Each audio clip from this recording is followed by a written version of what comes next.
Halo, assalamualaikum warahmatullahi wabarakatuh. Bertemu lagi dengan saya Galuh Aninditya di mata kuliah budgeting. Minggu ini kita sudah memasuki minggu ke-14, di mana pembahasan di malam hari ini adalah terkait anggaran kas. Namun sebelum kita membahas materi, marilah kita berdoa sesuai dengan keyakinan kita masing-masing. Berdoa dimulai.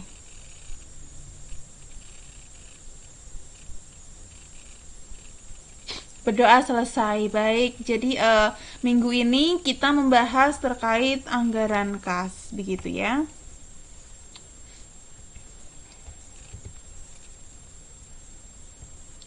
Eh, Mungkin kas ini sudah familiar ya bagi teman-teman, terutama yang jurusan akuntansi. Jadi kas ini merupakan awal ya, awal dari investasi dan juga operasi suatu perusahaan. Pengertian kas sendiri ini pada pembahasan anggaran kas ini adalah terdiri dari mata uang atau currency, kemudian ada giro, dan termasuk pada rekening koran di bank atau bank deposit. Karena menurut Keynes, motif dari perusahaan ataupun perseorangan dalam memegang uang kas itu adalah untuk motif bertransaksi, motif berjaga-jaga, dan juga untuk motif berspekulasi. Ini dikutip dari Muklis tahun 2015.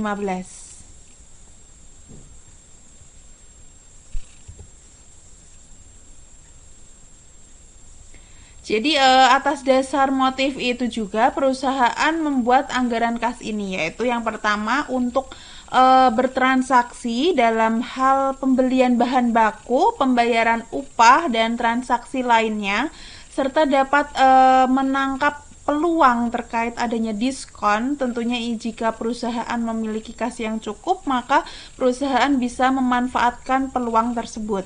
Yang kedua, bisa juga untuk berjaga-jaga agar tetap dapat memperoleh kepercayaan dari kreditur dan juga persaingan, serta dapat mengantisipasi jika terjadi keadaan darurat lainnya terjadi pada perusahaan tersebut.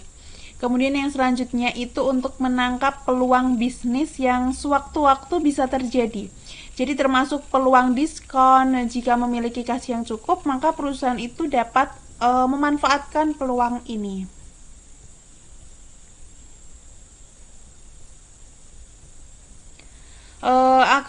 Anggaran kas ini sendiri menurut Husnan Swat ya, itu merupakan taksiran kas masuk dan juga kas keluar pada periode waktu tertentu. Perusahaan memiliki anggaran kas itu tujuan utamanya adalah untuk menjaga likuiditas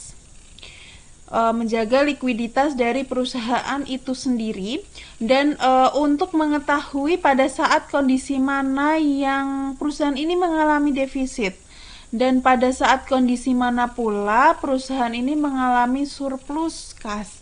Defisit di sini maksudnya itu perusahaan kekurangan kas atau minus. Kemudian untuk surplus itu perusahaan kelebihan kas atau plus ya, atau laba lah pada saat tertentu. Anggaran kas itu menggambarkan estimasi posisi kas pada periode tertentu di masa mendatang, tentang penerimaan kas dan juga tentang pengeluaran kas. Dengan kata lain, anggaran kas itu adalah perencanaan lebih terperinci tentang posisi kas beserta perubahan-perubahannya, baik itu penerimaan kas maupun perencanaan pengeluaran kas pada waktu ke waktu selama periode anggaran perusahaan tersebut.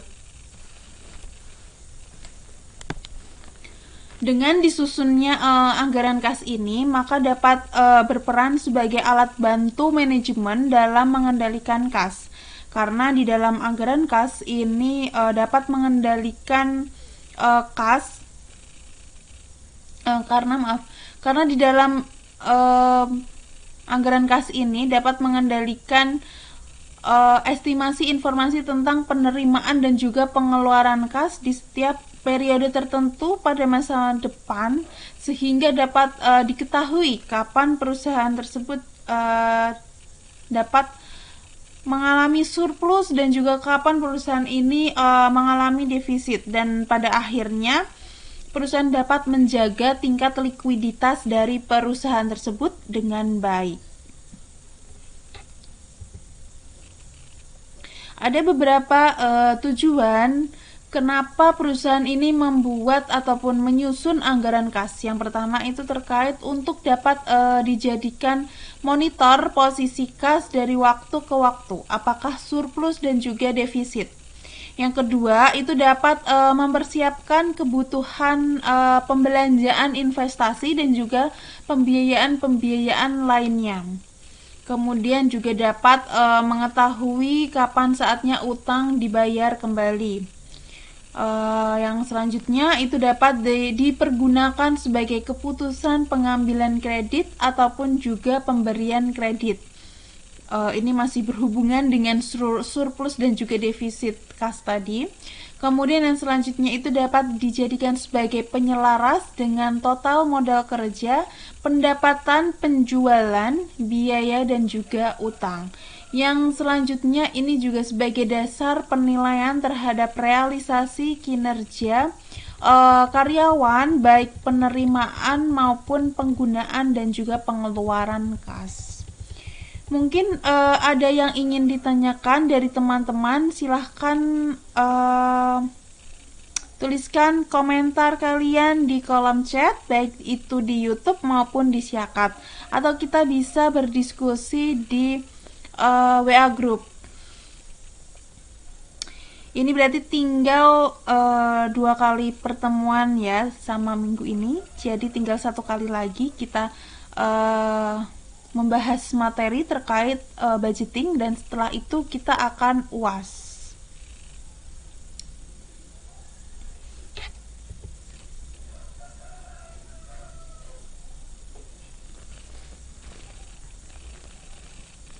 Yang selanjutnya ini terkait manajemen kas. Jadi kas itu kas suatu perusahaan itu harus dikelola dengan baik.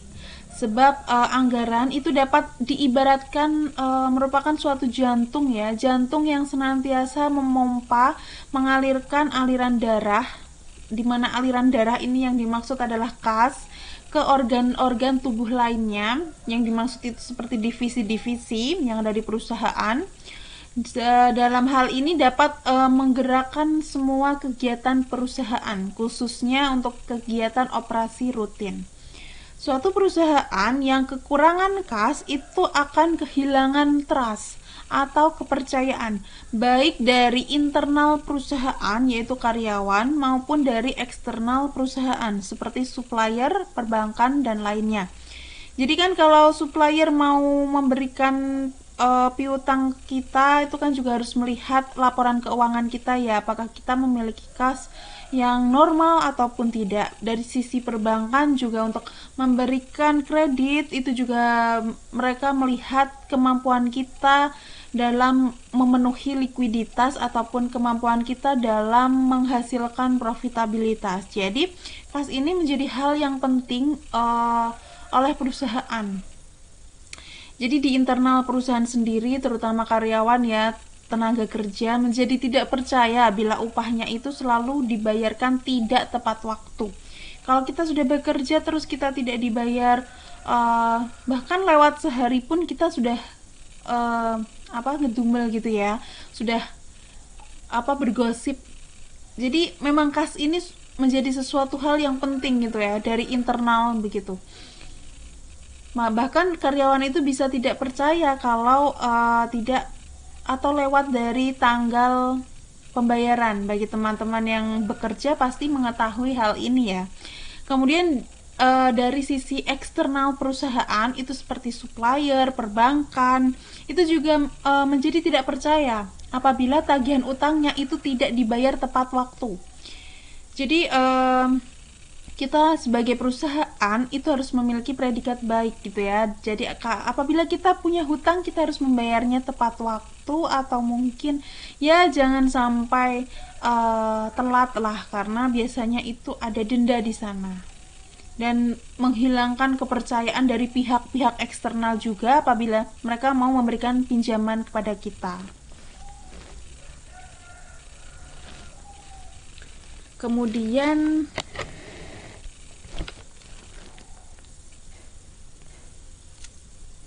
jika perusahaan ini telah kehilangan trust baik dari sisi karyawan maupun dari pemasok bahan baku, kalau pemasok ini masuknya eksternal, jadi perusahaan tersebut bisa tinggal menunggu bom waktu saja. Cepat atau lambat perusahaan itu akan tutup atau bangkrut, bahkan karyawan ini tidak akan loyal lagi kepada perusahaan, dan hal ini bisa menyebabkan terganggunya produksi sehingga tidak produktif lagi. Kemudian supplier ataupun pemasok, di sini disebut kreditur, dia juga tidak akan percaya kepada kita untuk memberikan pinjaman kepada kita. Mereka akan menghentikan untuk mensuplai bahan baku kepada perusahaan itu. Dan jika pun masih dapat berjalan, itu sudah tidak lagi dapat bertransaksi bisnis dengan baik begitu. Jadi memang trust ini menjadi hal yang penting ya teman-teman ya.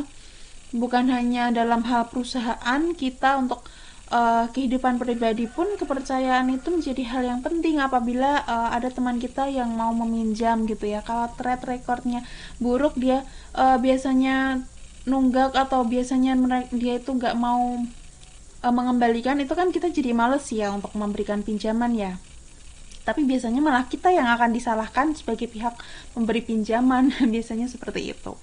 Akibatnya produksi itu akan menurun karena tadi kan supplier menghentikan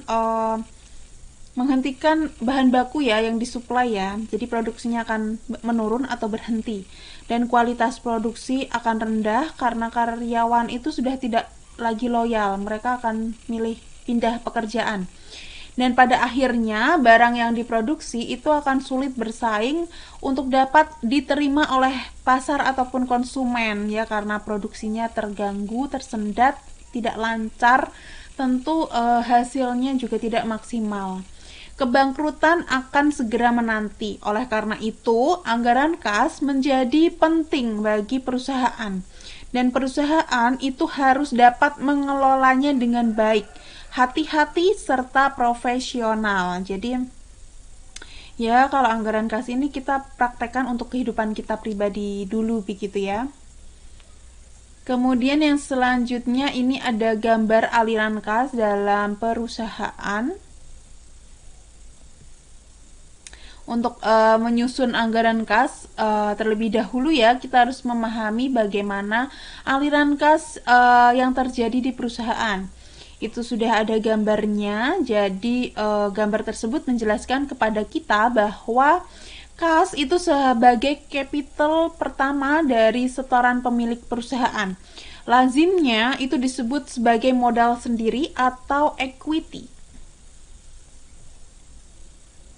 Jika modal sendiri tidak mencukupi untuk melakukan kegiatan bisnis, maka perusahaan itu dapat meminjam uang dari sumber-sumber pembiayaan lainnya seperti perbankan dan juga lembaga keuangan non-bank lainnya yang dikenal dengan sebutan utang, atau dapat juga bersumber dari penjualan aktiva tetap. Modal tersebut digunakan untuk membangun perusahaan bisnis dan membeli peralatan bisnis untuk pembelian aktiva tetap. Kemudian untuk membiayai kegiatan bisnis seperti membeli bahan mentah atau bahan baku untuk diolah menjadi komoditi produksi, membayar upah tenaga kerja, biaya overhead pabrik, dan juga membayar berbagai biaya tidak langsung lainnya seperti biaya pemasaran dan biaya administrasi, biaya bunga, biaya sewa, pembayaran dividen, pembayaran pajak, dan pengeluaran lainnya. Semua ini dikeluarkan oleh kas. Setelah bahan baku itu diolah menjadi komoditi produksi dan dijual ke pasar, maka akan melahirkan uang tunai kembali atau melahirkan piutang, kemudian melahirkan uang tunai kembali. biaya membangun organisasi dan biaya peralatan bisnis secara periodik diamortisasikan dan didepresiasi berdasarkan suatu metode tertentu, kemudian dibebankan kepada komoditi yang dijual. Ini merupakan proses menjadikan kembali uang tunai melalui kegiatan bisnis. Jadi uang tunai yang kita miliki dalam modal tadi diolah ya, sehingga dalam proses produksi entah nantinya dijual dalam bentuk cash ataupun piutang nanti akan kembali lagi ke perusahaan. Apabila perusahaan ini memiliki kelebihan kas, perusahaan ini dapat juga membeli surat-surat berharga ataupun efek atau marketable security atau temporary investment, yaitu seperti obligasi, saham biasa, dan juga saham preferen. Pembelian efek dilakukan untuk tujuan menjaga likuiditas. Karena pada hakikatnya efek tersebut merupakan uang tunai juga karena sifatnya yang mudah dijual atau liquid pada pasar modal, serta investasi sementara untuk tujuan memperoleh keuntungan atau capital gain, yaitu perbedaan harga jual dan harga beli. Ini bagi teman-teman yang main saham mungkin tahu, atau dapat berinvestasi pada efek yang jangka panjang yang semata-mata bertujuan untuk memperoleh keuntungan, bisa dengan investment ya. Pada laporan neraca itu dikelompokkan dalam harta tetap. Karena itulah untuk menjaga keseimbangan antara pengeluaran-pengeluaran tersebut agar kegiatan operasional tidak stagnan, maka perusahaan perlu membuat anggaran kas. Mungkin ada yang ingin ditanyakan dari teman-teman, silahkan untuk mengechat di kolom komentar YouTube maupun di Siakat ataupun bahkan di WA group begitu ya. Kita lanjutkan. Untuk memudahkan dalam pengalokasian penerimaan dan juga pengeluaran tersebut, maka aliran kas itu dapat dibagi menjadi 3 sumber. Yang pertama itu aktivitas operasi. Jadi aktivitas yang berkaitan dengan upaya perusahaan untuk menghasilkan produk sampai produk tersebut terjual di pasar. Yaitu seperti penjualan produk, penerimaan piutang, pendapatan dari sumber di luar usaha utama, kemudian pembelian bahan baku atau barang dagangan, ada pembayaran upah tenaga kerja, pembayaran biaya overhead, pembayaran biaya pemasaran, biaya administrasi, dan juga umum. Yang selanjutnya itu ada aktivitas investasi. Aktivitas yang berkaitan dengan pembelian dan juga penjualan harta perusahaan yang dapat menjadi sumber pendapatan perusahaan. Itu seperti pembelian dan juga penjualan gedung, mesin, tanah, kendaraan, dan lain-lain. Kemudian aktivitas pembiayaan ini seperti aktivitas yang berkaitan dengan upaya untuk mendukung operasi perusahaan dengan menyediakan kebutuhan dana dari berbagai sumber, yaitu seperti penerbitan saham baru, pembayaran dividen, penerbitan surat utang, penerbitan obligasi, pelunasan utang, dan lain sebagainya. Ini ringkasannya dari penerimaan dan juga pengeluaran yang dilihat dari 3 sumber aliran kas. Jadi untuk penerimaan dari sisi aktivitas operasi itu seperti penjualan produk, penerimaan piutang, pendapatan dari sumber di luar usaha utama. Kemudian untuk pengeluaran itu ada pembelian bahan baku, barang dagang atau barang dagang, kemudian ada pembayaran upah ataupun biaya tenaga kerja, kemudian biaya overhead, ada biaya pemasaran, kemudian ada biaya administrasi dan umum. Kemudian untuk aktivitas investasi itu dari sisi penerimaan seperti penjualan tanah, penjualan gedung, penjualan mesin-mesin, penjualan kendaraan, penjualan surat berharga. Kemudian dari sisi pengeluaran itu dengan pembelian tanah, pembelian gedung, pembelian mesin, pembelian kendaraan, pembelian surat berharga lainnya. Kemudian aktivitas pendanaan ini dari sisi penerimaan seperti penerbitan saham, penerbitan obligasi, penerbitan promise atau wesel. Kemudian dari sisi pengeluaran itu seperti pembayaran dividen, pelunasan obligasi dan juga pelunasan wesel. Kemudian yang selanjutnya ini adalah metode yang digunakan untuk menyusun aliran kas atau menyusun anggaran kas. Jadi untuk menyusun anggaran kas itu dapat dilakukan dengan dua pendekatan. Yang pertama itu dengan pendekatan penerimaan dan pengeluaran kas, dan yang kedua adalah dengan pendekatan akuntansi keuangan.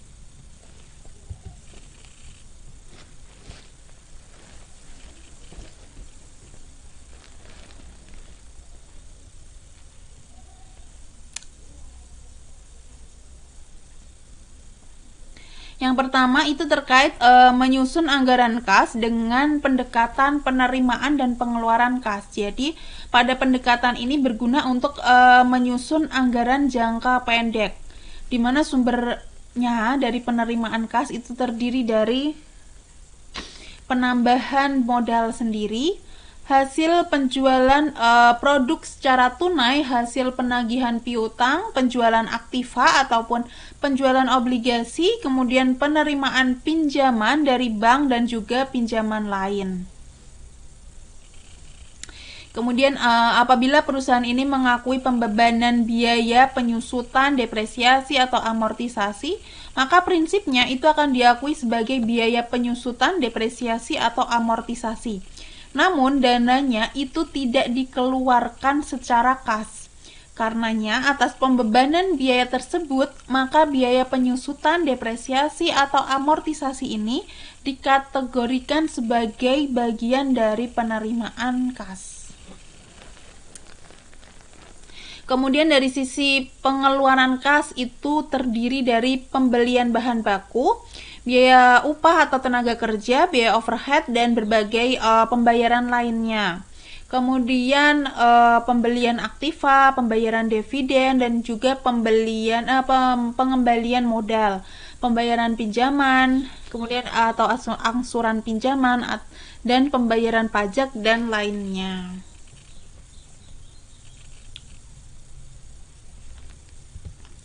Ini adalah langkah-langkah dalam menyusun anggaran kas dengan pendekatan penerimaan dan pengeluaran kas. Itu yang pertama, langkah pertama itu mengelompokkan dan juga menyusun yang menjadi bagian dari penerimaan kas yang dianggarkan itu kas masuknya apa saja dan kita jumlahkan. Yang kedua, itu kita mengelompokkan dan menyusun yang menjadi bagian pengeluaran kas yang dianggarkan atau kas keluar, kemudian dijumlahkan. Dan yang terakhir, itu adalah mengurangkan antara jumlah penerimaan kas dengan jumlah pengeluaran kas, dengan menghitung saldo akhir, yaitu selisih antara saldo awal kas ditambah dengan penerimaan kas, yaitu kas masuk dikurangi pengeluaran atau kas keluar. Ini untuk simulasinya. Jadi ada data dari CV Gava Media sebagai berikut, dari rencana penjualan dari bulan Januari sampai triwulan keempat. Kemudian penjualannya itu 75% tunai, sisanya kredit. Kemudian kerugian piutang tak tertagih itu 2%. Kemudian untuk sistematika pengumpulan piutangnya itu 75% pada bulan penjualan, 15% pada 1 bulan berikutnya, 10% pada 2 bulan berikutnya, dan 80% pada triwulan penjualan dan 20% pada triwulan berikutnya. Kemudian saldo kas awal tahun itu adalah 10 juta. Kemudian untuk rencana pengeluaran modal itu dari membeli mesin di bulan Maret sebesar 15,6 juta, dan pada triwulan ketiga itu 40 juta. Kemudian pembentukan dana untuk gedung pada bulan Maret itu 10 juta, dan di bulan Desember itu 50 juta. Kemudian pembelian lainnya di bulan Januari sampai triwulan keempat. Kemudian untuk penerimaan dan pengeluaran lainnya dari Januari sampai triwulan keempat, ada pendapatan lainnya dan ada pengeluaran lainnya. Kemudian untuk pembelian bahan baku dan biaya tenaga kerja ini juga sudah ada keterangannya dari Januari sampai triwulan keempat. Kemudian untuk pengeluaran lainnya itu untuk polis asuransi di bulan Januari, fee ahli hukum, kemudian ada fee akuntan, dan ada pajak kekayaan. Kita diminta untuk membuat anggaran kas CV Gava Media sesuai data tersebut dengan metode kas, penerimaan kas, dan juga pengeluaran kas. Penyelesaiannya, yang pertama kita menyusun terlebih dahulu mana yang termasuk penerimaan kas atau kas masuknya apa saja. Kita masukkan. Yang pertama itu dari penjualan tunai dan juga kredit. Tadi sudah ada keterangannya ya, bahwa untuk penjualan itu 75% tunai dan sisanya kredit, dan juga ada sistematika dari pengumpulan piutang. Ini tinggal kita hitung saja dan dimasukkan ke masing-masing kolom dari total penjualan, penjualan tunai, kemudian penjualan kredit. Jadi penjualan tunai ini 75% dari 110. Kemudian penjualan kredit jadinya sisanya dari penjualan tunai tadi, berarti 25% kredit. Kemudian ada piutang netonya juga. Kemudian untuk bad debt itu adalah selisih antara penjualan kredit dan juga piutang neto.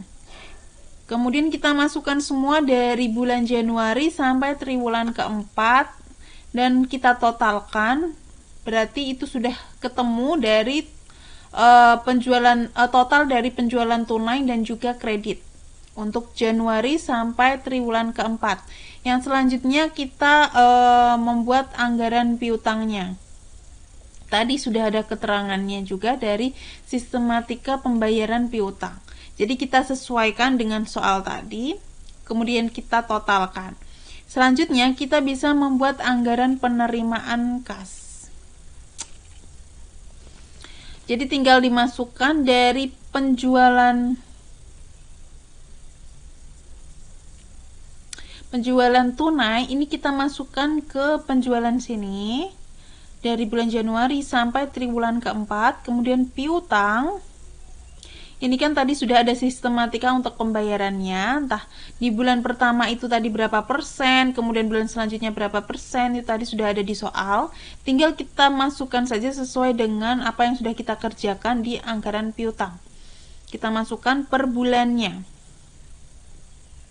Kemudian dari pendapatan lain, ini juga tadi sudah ada keterangannya di sini ya, di pertanyaan. Jadi tinggal kita masukkan.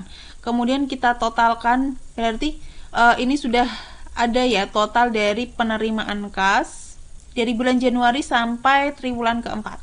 Langkah selanjutnya kita mengelompokkan dan juga menyusun bagian dari pengeluaran kas atau kas keluar gitu ya. Kita jumlahkan sesuai dengan keterangan yang ada di soal tadi ya. Dari pembelian mesin, kemudian ada pembelian dana gedung, pembelian lain, pengeluaran lain, dan lain sebagainya sampai pajak kekayaan. Ini adalah anggaran pengeluaran kas dari bulan Januari sampai triwulan keempat. Kita masukkan, kemudian kita jumlahkan. Sudah ketemu, kemudian kita mengurangkan antara penerimaan kas dengan pengeluaran kas dengan menghitung saldo akhir, yaitu dari selisih antara saldo awal kas ditambah dengan penerimaan kas masuk dan juga pengeluaran kas keluar. Tadi saldo awal sudah diketahui, kita masukkan, kemudian penerimaan dari tabel yang sebelumnya tadi, dimasukkan saja totalnya dari Januari sampai triwulan keempat, kemudian tersedianya juga sudah ada. Kemudian pengeluarannya kita masukkan ya, kita kurangkan sehingga di sini hasilnya saldo akhirnya akan ketemu dari bulan Januari sampai triwulan keempat. Karena hasil perhitungan saldo akhir kas CV Gava Media itu mulai dari triwulan kedua, triwulan ketiga, dan triwulan keempat mengalami kekurangan kas, maka anggaran kas sementara itu belum bisa dijadikan anggaran kas final. Maka pihak manajemen itu harus berupaya mencari solusi untuk bisa menutupi kekurangan kas tersebut. Jadi dalam kurung itu kan artinya minus ya. Perusahaan mengalami minus, jadi harus mencari solusi untuk bisa menambal kekurangan tersebut. Entah apakah dengan mengajukan pinjaman ke bank, penambahan modal, atau penerbitan saham atau obligasi, dan lain sebagainya. Inilah yang menjadi fungsi dan peran dari pembuatan anggaran kas tersebut, bahwa manajemen itu dapat mengetahui pada posisi mana kas perusahaan ini mengalami defisit dan surplus. Jadi defisit ini dialami di triwulan kedua sampai keempat begitu. Kemudian yang metode yang selanjutnya itu adalah dengan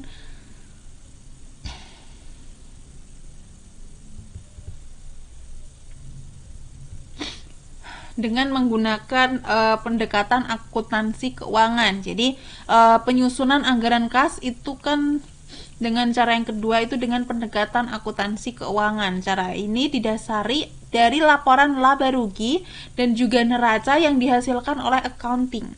Di mana pendekatan ini bisa juga untuk menyusun anggaran kas jangka panjang. Kalau yang tadi untuk jangka pendek dan yang ini untuk jangka panjang. Langsung ke simulasi. Jadi di sini ada laporan laba rugi ya dan neraca CV Gava Media. Kemudian ada keterangannya juga bahwa penjualan pada tahun 2019 itu sebesar 120 miliar, diharapkan akan meningkat terus sebesar 10% setiap tahun sampai 2023. Kemudian diketahui juga saldo kas realnya pada awal 2019 itu sebesar 40 miliar. Kemudian modal kerja non kas pada waktu tersebut itu 250 miliar.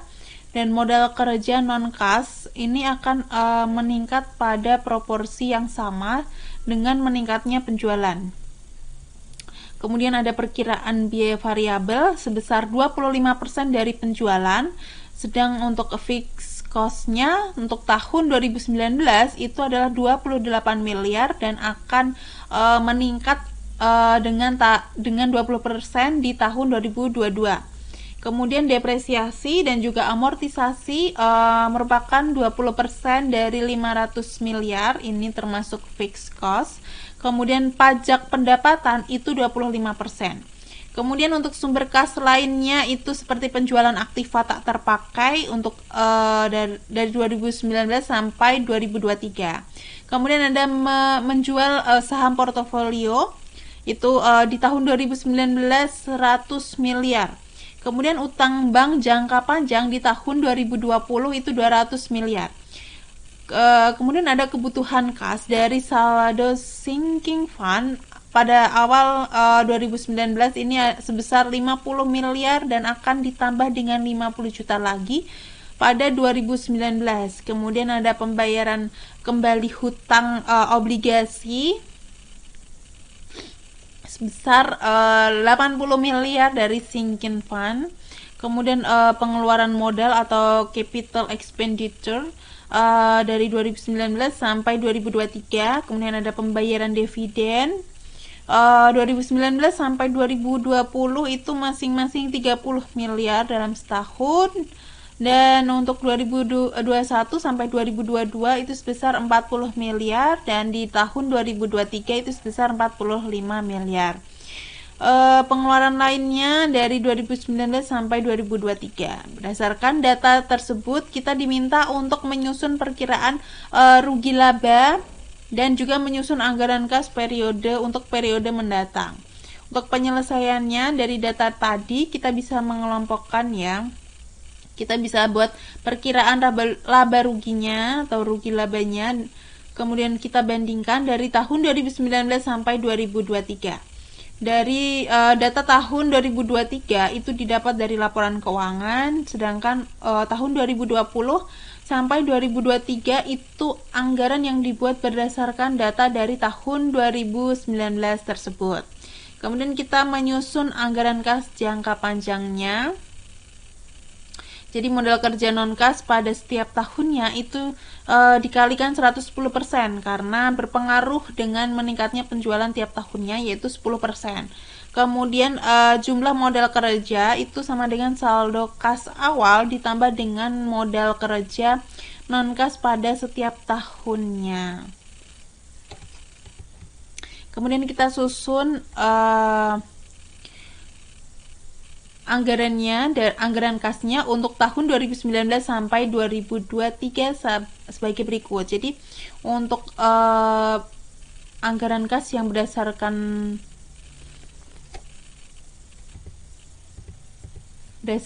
akuntansi keuangan ini memang untuk jangka panjang ya. Jadi kita memperkirakannya tidak hanya di 1 tahun, tapi range-nya itu lebih lama lagi begitu.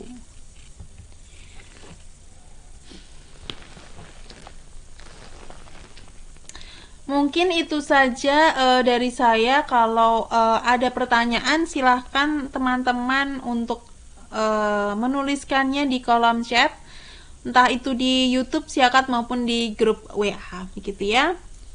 Sekian untuk materi kita di malam hari ini. Kurang lebihnya saya mohon maaf. Akhir kata, wassalamualaikum warahmatullahi wabarakatuh.